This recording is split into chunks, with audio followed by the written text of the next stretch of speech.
Alright, hello everyone. Today we're going to talk about our mythology of the month, and for this I thought we should talk about the 12 animals of the Chinese zodiac. So in Western and Vedic astrology we have these 12 archetypes that I think we all know pretty well, right? Like you got Libra, you got Scorpio, Sagittarius, all those kinds of signs. Those are the ones that we know best. But in Chinese astrology they did also have a similar style of 12 archetypes for people that were, instead of, these kind of abstract signs or constellations, were represented by animals. The story goes that on either Buddha or the Jade Emperors, depending on which version you go with, on their birthday, they had a sort of race between these 12 animals.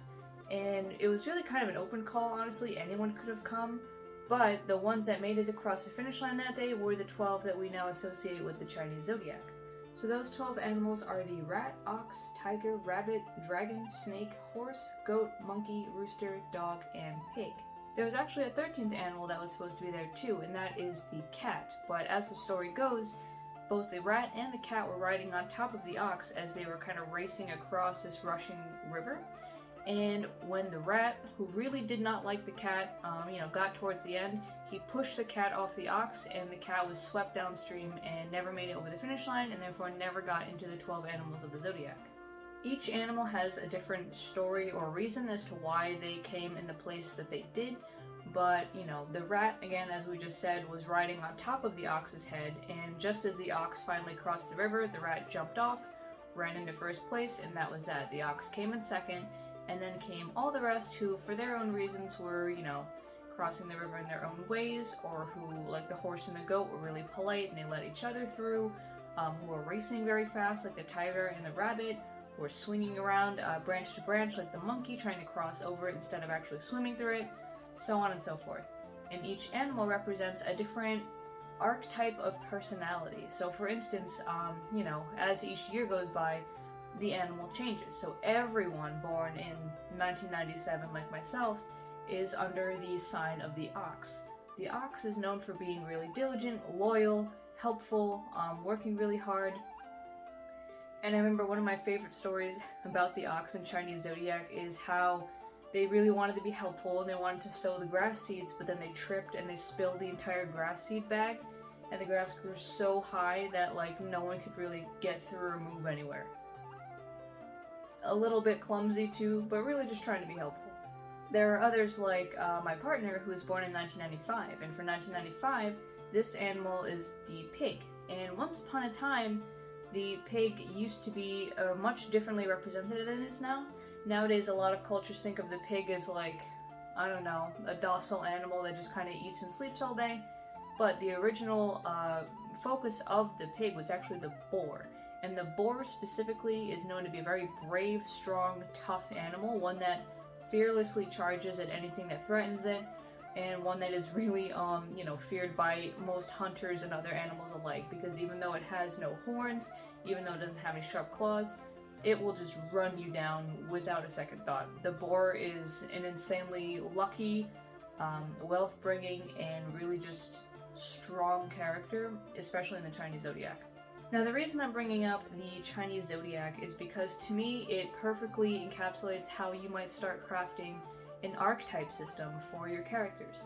So maybe, for instance, if you really like to have an elemental magic set up, you might have characters set up based on the element of magic, like the magical element they use. But if you're looking just for personality types, things like, Western astrology, or things like the Chinese zodiac, or just creating your own based off of these ideas, can be really helpful. Because then you can have different subsets of people who are categorized depending on, some really core characteristics that unite them under a certain theme, like dragon, like rooster, like snake. And I think in modern era, the most well-known story that uses this specific Chinese zodiac archetype is actually Fruits Basket. And I love Fruits Basket. The anime adaptations they've done, especially the new one, is really, really good. And the books themselves are pretty fun. But essentially, Fruits Basket is a story of this girl who, by a terrible circumstance, ends up more or less homeless until she stumbles on the home of her classmates. It's just like three dudes living together, like three cousins of the Soma family, who are just by themselves out there, and they invite her to come stay with them because she has nowhere to go. And so, when she goes to break up a fight between two of her classmates who are cousins, she falls onto one of them and he turns into a cat.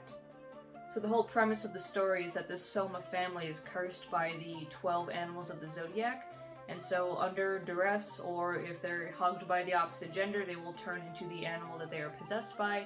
And for Kyo specifically, he is actually cursed to be the 13th member, the cat that we talked about. So he's kind of always been left out of the family, ostracized, so on and so forth. And the main character, Toru Honda, really just kind of navigates this messy disaster of a family dynamic while developing her own relationships with all of these people. It's a really interesting story. If you haven't checked it out, I definitely recommend it. But this is one of the ways in which you can see the very different personalities between each type of animal that shows up. It's fun to see who's who and how they react. It's fun to see the characteristics of their animal come through, and also to learn more about the history of the Chinese zodiac that way.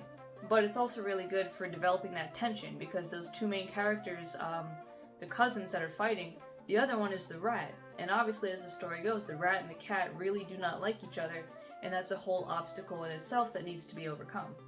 So as you go about building your worlds and your stories, I really do challenge you to think about ways that your characters are grouped. How are they separated or united with one each other? And how can you reframe that based on things that already exist? When you look at mythology like the Chinese zodiac, you're able to more easily see how you can transfer these ideas. You don't have to use the literal actual Chinese zodiac like Fruits Basket did, but you can definitely structure something similar based on whatever myths in the lore of your own, homebrewed religions are going on. So if you have a deity who creates these kind of patron gods, then you can unite different tribes under these patrons and have them act accordingly with whatever values are represented in those different patrons.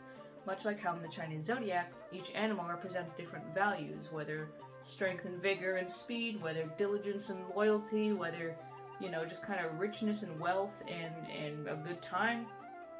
It entirely depends on how you want to structure your archetype system. So with all that said, I hope this helps you think about that a little bit more, and I hope it, piques your interest in the Chinese zodiac, because it is a lot of fun. Definitely check out Fruits Basket as well if you haven't already, and I'll see you guys around next week for another industry tip. See ya! By the way, if you want to see these videos 2 weeks earlier, consider subscribing to my Patreon, where you not only get all these videos, but also recipe cards, specific deity profiles, and lots of other interesting things to look at. Video tiers start at $10 a month, so definitely consider checking it out.